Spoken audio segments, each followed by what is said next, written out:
पाचन क्रिया अच्छी रहती है। आप जो भी भोजन करते हैं, भोजन करने के बाद में 10 मिनट इस वज्रासन में ज़रूर बैठें। इस आसन को रोज़ करें। वो एक ही आसन है जिसको आप भोजन करने के बाद में कर सकते हैं। तो आइए मंडूक आसन। मंडूक आसन का जो पहला पोज है, ऐसे मुट्ठियाँ बना लेंगे। मुट्ठियाँ को दोनों को ऐसे मिलाएंगे, मुट्ठी को ऐसे मिला के और अंगूठे वाला हिस्सा नाभि के ऊपर, अपनी नाभि के ऊपर रखेंगे। अंदर ही रखो, नाभि के ऊपर रखेंगे, ऐसे अंदर ही रखेंगे और नाभि के ऊपर लगा के श्वास छोड़ते हुए लमसम 20 से 30 सेकंड तक आगे रुकने का अभ्यास। श्वास छोड़ते हुए हम आगे झुकते हैं, सामने देखते हैं।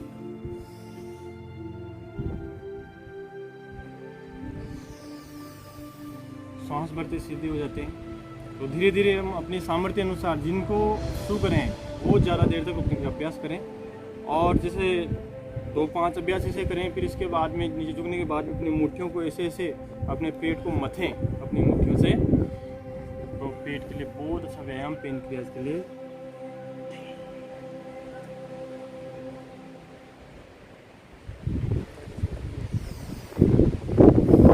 सांस भरते हुए सीधे हो जाते हैं। जब हम आगे झुके रहते हैं तो सांस को बाहर ही रोके रखना होता है।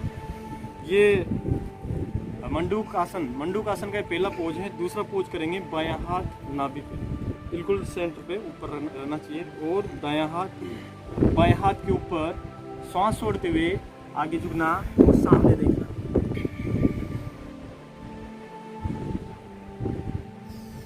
नाभि खुदकने लगती है इसमें।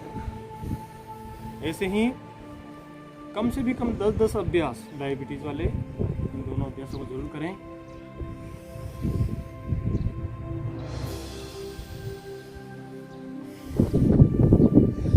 यदि बहुत ज़्यादा मोटापा है तो वो व्यक्ति वज्रासन में नहीं बैठ पाते, तो वो सिंपल आसन में बैठ भी सकते हैं और हो सके तो पद्मासन में बैठना। पद्मासन में बैठ के ये आसन है। इसमें बायां हाथ नाभि पे और दायां हाथ इसी पोजीशन में श्वास छोड़ते हुए आगे झुकेंगे। हर आसन के बीच में हमें कम से कम 10 सेकंड जरूर रुकना चाहिए। श्वास छोड़ते हुए आगे झुकेंगे।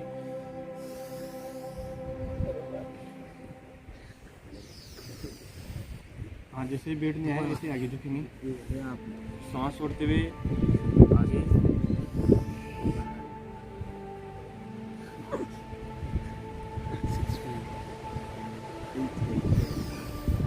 तो ये जो आसनों का ये 3 टाइप से जो ये आसन बताए, ये बहुत ही महत्वपूर्ण है। ये सबसे ऊपर रखे गए हैं शुगर के लिए ये आसन। इनको आप ज़रूर करें। और इसके साथ ही इसके बाद में हम करते हैं वक्र आसन। दोनों पाँव सामने फैलाते हैं, ऐसे सामने फैला लिए। अपने एक पाँव को मोड़ेंगे, जैसे कि बायां पाँव मोड़ा। बायां पाँव यहाँ घुटने के पास में, जंघा के पास में रहेगा।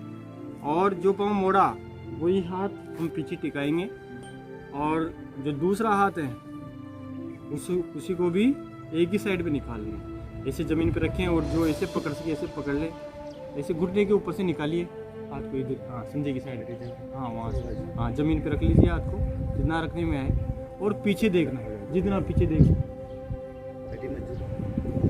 इस प्रकार से घूमना होता है कि अपनी नाभि घूमे। ऐसे लमसम 1 मिनट तक मिनिमम इसमें रहें और इसको लमसम 5 बार भी जिनको शुगर हैं वो इसका अभ्यास करें। अब ऐसे ही दायां पाँव मोड़ेंगे तो दायां हाथ पीछे और ऐसे जो जमीन हाथ पे रख सकें हाथ पे रख लें। और ये जिसकी पूर्ण पोजीशन ये है, अगर पाँव को पकड़ सके तो ऐसे पाँव पकड़ ले और पीछे। नाभि घूमना चाहिए। जब हम घूमते हैं तो हमारी नाभि ट्विस्ट होना चाहिए। ये बहुत महत्वपूर्ण आसन शुगर वालों के लिए। वैसे आसन तो हम और भी बहुत सारे बताते हैं, लेकिन आज इतने के अगर आसनों का अगर नियमित रूप से अगर अभ्यास करते हैं तो हम हमारी शुगर को कंट्रोल कर सकते हैं। साथ में जो हम प्राणायाम करते हैं, तो प्राणायाम में सबसे महत्वपूर्ण है कपालभाति प्राणायाम। कपालभाति प्राणायाम जो कि आप सभी जानते हैं, पेट अंदर सांस बाहर, प्रत्येक सेकंड में 1 सेकंड 1 स्ट्रोक।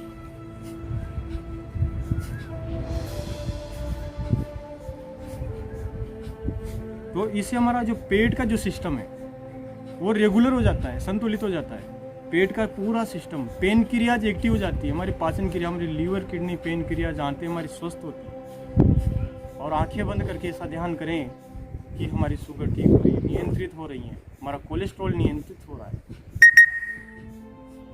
दिव्य रूपांतरण हो रहा है, दिव्य ऊर्जा प्रकट हो रही है, मैं निरोगी हो रहा हूँ, मेरे शरीर के जितने भी रोग विकार हैं शरीर से बाहर निकल रहा है। इस भाव से, इस ध्यान से जब हम कपालभाति प्राणायाम करते हैं तो हमें निश्चित रूप से अभूतपूर्व परिवर्तन हमारे अंदर देखने के लिए मिलते हैं। जिनको शुगर है वो कम से कम 15-20 मिनट कपालभाति जरूर करें। आप चाहे तो 10 सेकंड और 10 सेकंड के 2 टुकड़ों में कपालभाति करें, बीच में सूक्ष्म क्रियाएं कर सकते हैं।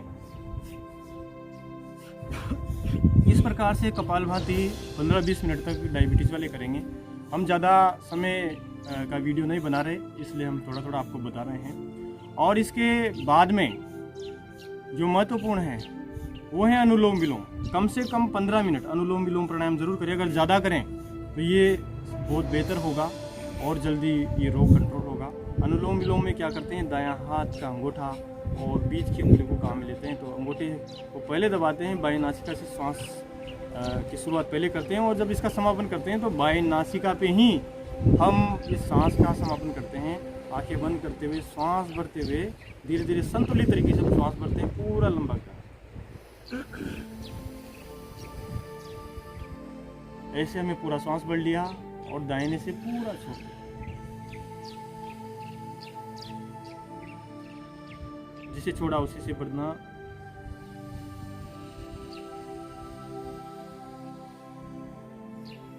और पहले से छोड़ देना।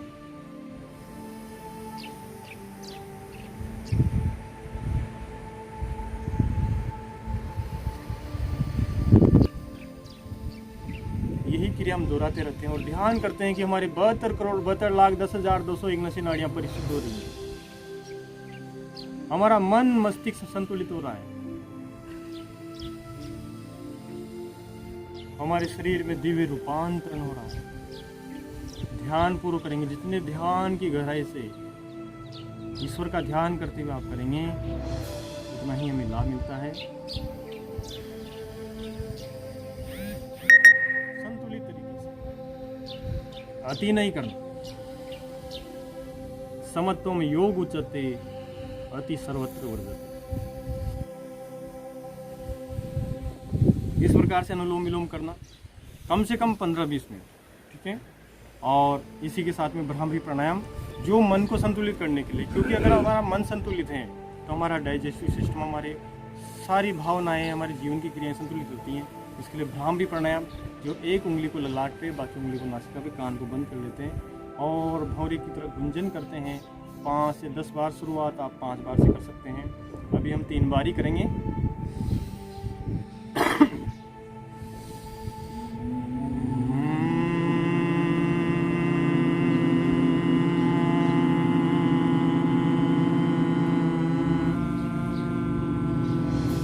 के साथ में हम सांसों का ध्यान, प्रणव का ध्यान करते हैं।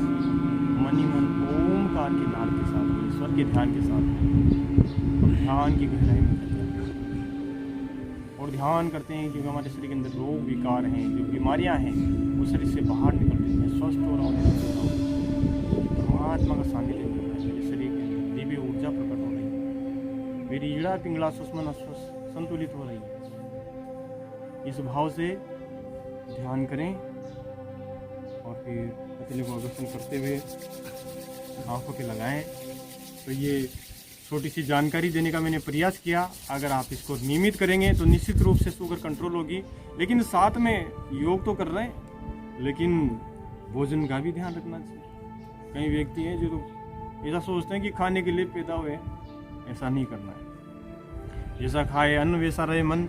भोजन हमारा कैसा होना चाहिए, शुद्ध सात्विक, नेचुरल फूड। जैसे कि भोजन के अंदर कम से भी कम 250 ग्राम सलाद, जूस ये लीजिए भोजन के साथ में। सवेरे का भोजन सूर्य उदय के 3 घंटे के भीतर हो जाना चाहिए। तो आप देखेंगे कि आपके अंदर स्वास्थ्य के अंदर बहुत अच्छा परिवर्तन होगा। सलाद वगैरह, जूस वगैरह आप जानते ही हैं। और शाम का जो भोजन है उजाला रहते होना चाहिए। अगर शाम को अगर आप लेट भोजन कर रहे हैं, 9 बजे भोजन कर रहे हैं, 10 बजे भोजन कर रहे हैं, तो शुगर कंट्रोल होने वाली नहीं है साथियों। तो शाम को हल्का सुपाच्य भोजन, और शाम का भोजन आधा ही होना चाहिए, आधा भोजन। और जो पानी पीते हैं कम से कम 45 मिनट के बाद में पानी पीजिए साथियों। और साथ में आप सब लोग जानते हैं गिलोय नीम गिलोय का जूस पीजिए सवेरे। नीम गिलोय, एलोवेरा, सबसे महत्वपूर्ण है नीम गिलोय। और नीम गिलोय के बाद में हम जो भोजन करते हैं, सवेरे का भोजन कम से कम जो एक चटनी है, चटनी क्या है, वो है मीठी नीम के पत्ते। मीठी नीम के बारे में आप सभी लोग जानते होंगे। मीठी नीम के बारे में भी हम अगला वीडियो बनाएंगे। तो मीठी नीम के लगभग 50 ग्राम पत्तियां लेके उनकी चटनी बनाना, कच्ची चटनी, जैसे हम धनिया की और अन्य चटनियाँ बनाते हैं, वैसे ही कच्ची चटनी बनाइए और वो चटनी बना के भोजन के साथ लीजिए, तो निश्चित रूप से शुगर कंट्रोल होगी। आप सभी को बहुत बहुत धन्यवाद, आपने ध्यान से सुना, और मिलते हैं अगले वीडियो में।